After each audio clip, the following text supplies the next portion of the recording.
Hi, I'm Renee. I'm a single gal from Texas who bought my first home by myself last year. It's a big old 1914 Craftsman fixer-upper that needs a lot of work, and I didn't know how to do any of it. So I've been teaching myself how to use power tools and design, and I'm slowly fixing up this home one room at a time with my own two hands. Follow along as I turn this old house into my dream home.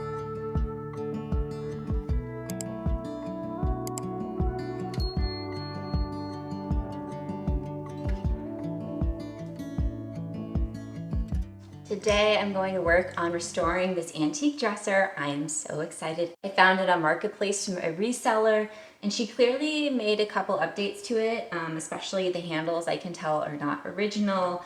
I actually don't mind these bottom ones so much, although I can already see some scratches in the faux finish. But the top ones are clearly kind of a cheapo material, and I can tell that because if I use a strong magnet, and this is my stud pop, magnetic. If it was solid brass, it would not be magnetic. Fortunately, I have collected a bunch of solid brass knobs because I found them on clearance somewhere, and then I bought all of them. And I was like, I'll use them somewhere eventually. I've already used some on the antique hutch, and I'm sure I'll use them in the kitchen eventually, maybe some bathrooms, and then on this dresser as well. But what is original are the antique casters. And this is why I think this may be an antique piece, because casters, these little wheels on the feet of old furniture, are a pretty good sign that it's very old, which I love. Something else I'm really excited about is finding little keys, like little antique keys. Put some tassels on them. Can you imagine that? You just have it over there. A TV, you know, TVs are kind of ugly. And then this beautiful dresser underneath with these antique keys with little tassels. Oh my gosh, it's gonna be so cute. I'm so excited. I love old things.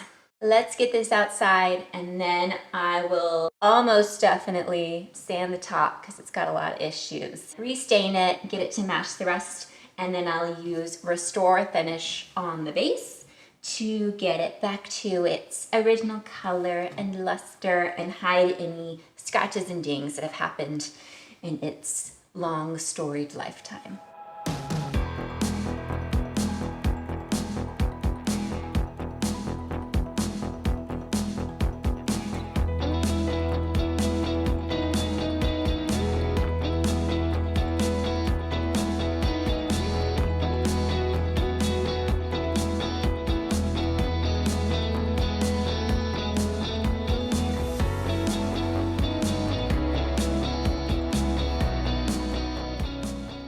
It's looking pretty good, but I definitely want to apply another coat because the discolorations are still peeking through, and it's also not quite to the darkness of the base. I have to wait 24 hours to do that because this is gel stain. It has to completely dry before I apply a second coat. If I tried to apply one now, it would just do nothing or remove the first coat. So it said 24 hours, but it's very hot outside today and it feels dry. So I'm gonna do a second coat now, and we'll see what happens.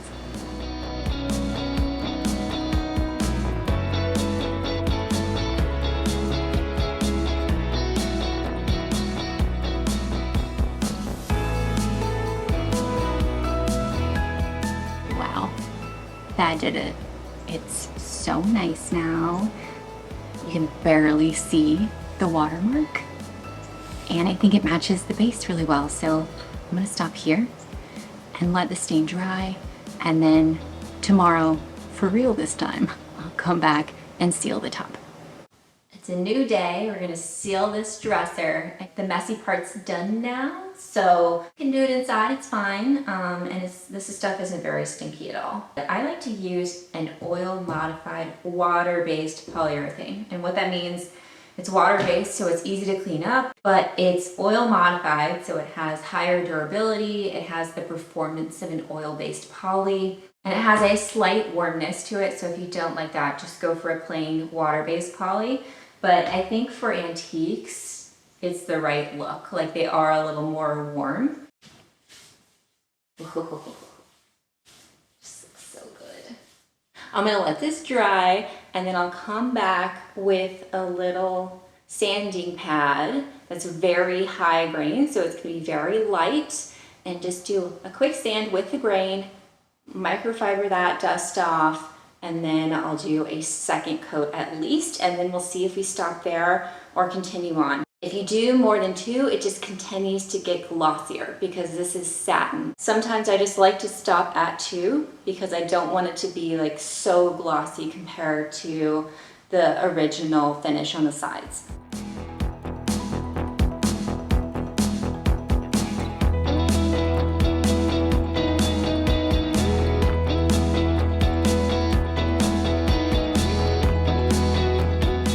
While the top is drying, I'm gonna go ahead and start the party down here with Restore Finish, and we're gonna try to bring this back to its original luster. First though, I'm gonna remove these knobs since I know I'm not gonna use them, and that way we can get the wood behind them as well. So, be right back. Okay, let's get these off. You can see how whoever added these over tightened them because now the outline of the knob is etched into the wood, which is a bummer. So we'll see if the Restore Finish can fix that. Now that all of those knobs are off, I am very excited to share the magic of Restore Finish. Let's give it a try. I just used these little painter's pyramids. I painted them black because I spray paint with black so often, but they come yellow. Amazing for spray paint, which is why I've used them a lot. They hold things up off the ground on little tiny points so that you can spray it without the piece getting stuck to the surface that you have them sitting on. I'm sure you've done that before if you spray painted and you're just like, it ruins it. So painter's pyramids, painter's points, whatever you want to call them. I love these. We're gonna ditch the painter's pyramid so that I can keep this up close and you can see it. But now you know about them. Here is my dedicated rag for this product.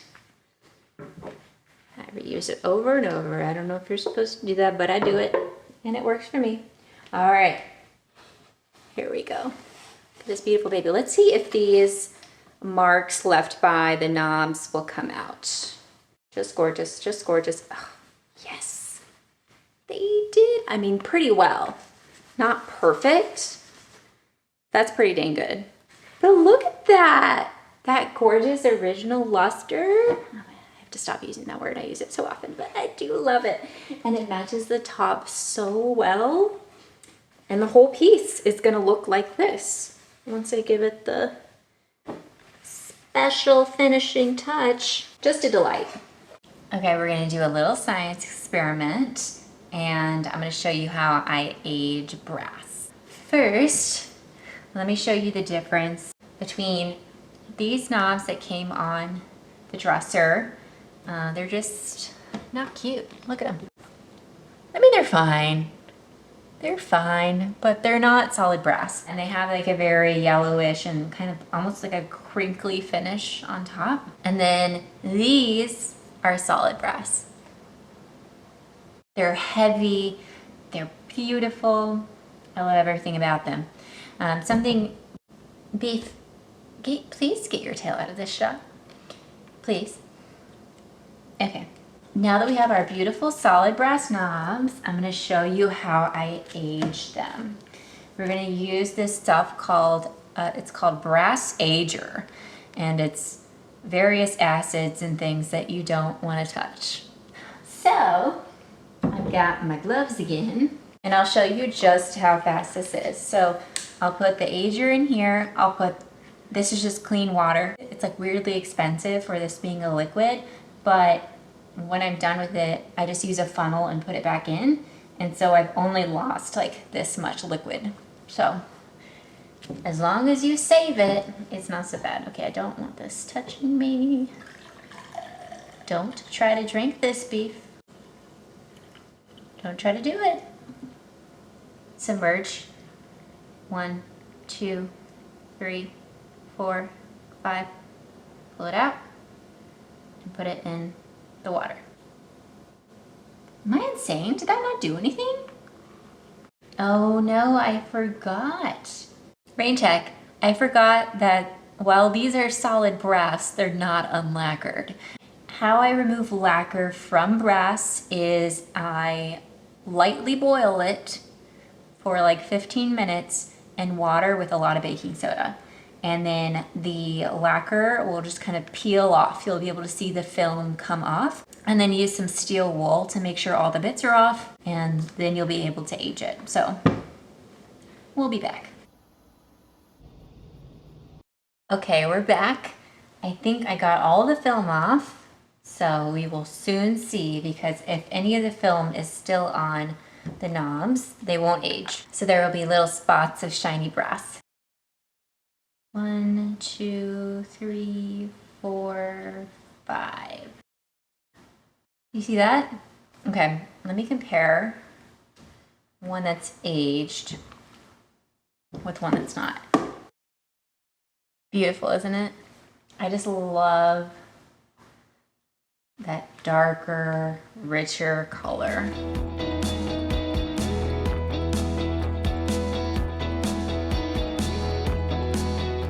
So this one I left in just a hair longer, and here's the difference between these two. Do you see that?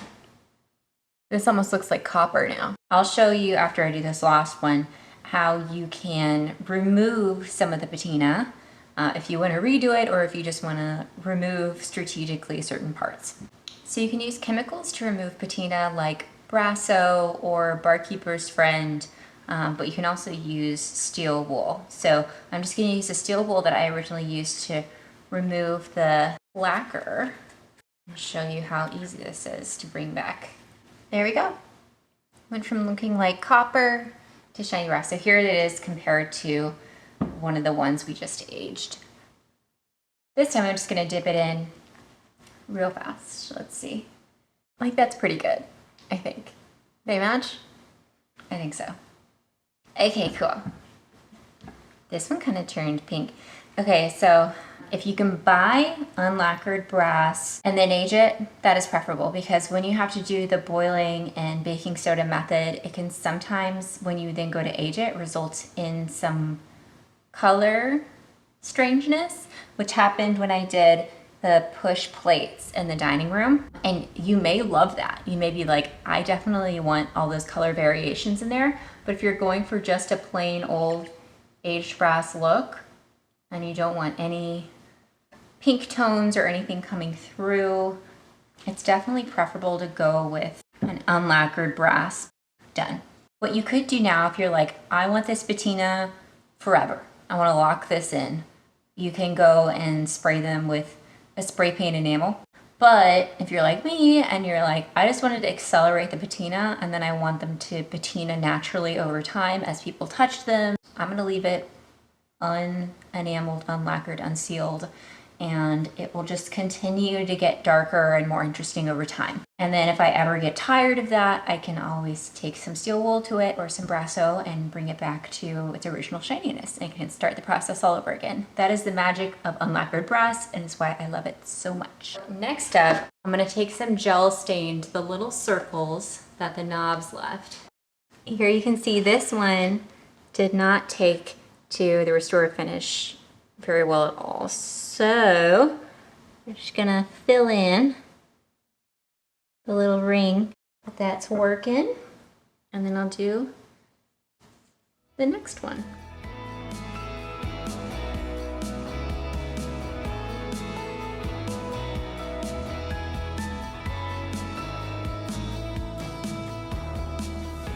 Welcome back to the dresser. I have attached the knobs. I've ordered some pulls that are unlacquered brass that will come and I will age them. And a very exciting development has happened. The keys and tassels came today. So I probably won't be able to show you the full dresser reveal with the pulls and everything because it's going to take a while for them to arrive. But at the very least, I can put the keys in and get the tassels, and it's gonna be a delight. And Beef's really excited about it too. He just loves tassels. He actually doesn't, which is probably for the best. I don't really need him trying to pull the tassels off the dresser. Beef, are you excited about this? Do you want to see if these keys fit? Let's hope they fit. Really dislike if they did not fit. these fit?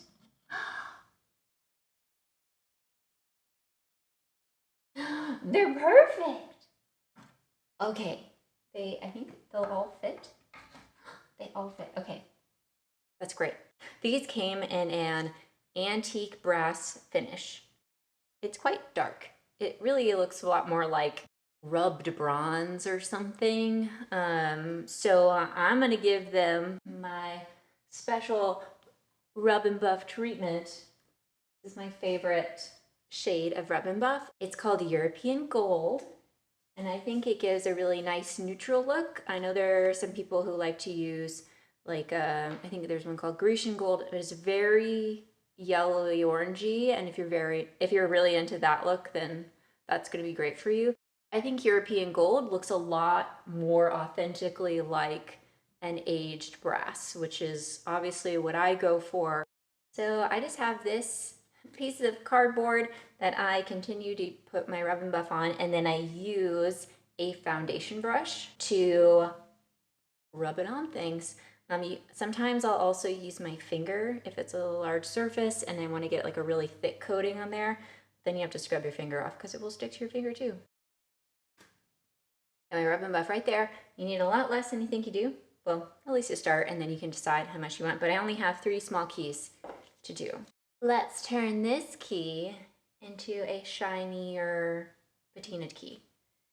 And I'll just dip my little foundation brush in there and then rub it on. Oh, and that just immediately makes that so much better. Oh. Now, if I felt like people were actually going to use these keys and they were going to be high touch, I would probably seal them with a spray enamel. But because these are just decorative, I don't think anyone's going to touch them. I think they're good. Rub and Buff is a wax finish, so it is pretty durable in itself. But wow, look at that. Here's the before. Here's the after. So pretty. I just love this so much, and look how good this is going to look.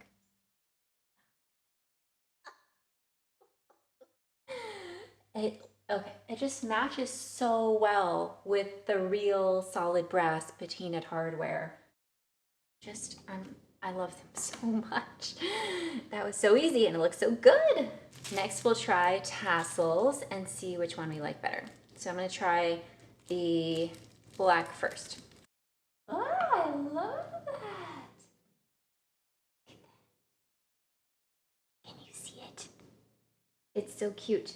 Let's try the ivory over here, and then I'll back up and look at it from a distance, since that's where I'll be looking at it most and where it will matter the most visually.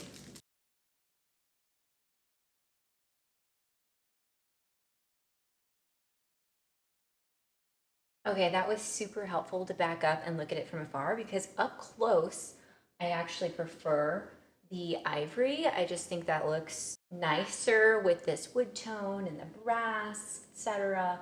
But from afar, it definitely is like distracting in some way. Like it looks like these white blobs, versus the black from afar blends in a lot better and is not as like drawing of the eye. Because that's a tricky thing with light colors, is that it's what your eye wants to go to because it's the highlight. And I don't want the tassels to take away from the dresser. That's also been an interesting challenge for me as I've been ordering rugs, because I've seen a lot of beautiful rugs, but they're lighter colored, and I know because this room is so dark that they're gonna serve as a spotlight. And I don't really want that. I want things to feel like cohesive and blended and not have like one thing be drawing all the attention. So I'm going for a lot more darker colors in here. All that to say, I'm gonna go for these black tassels, I think. Okay, I think this looks really, really good. Now all I'm waiting for are these pulls, and then I'm gonna decorate up top. I have a cool idea for what to put all over there.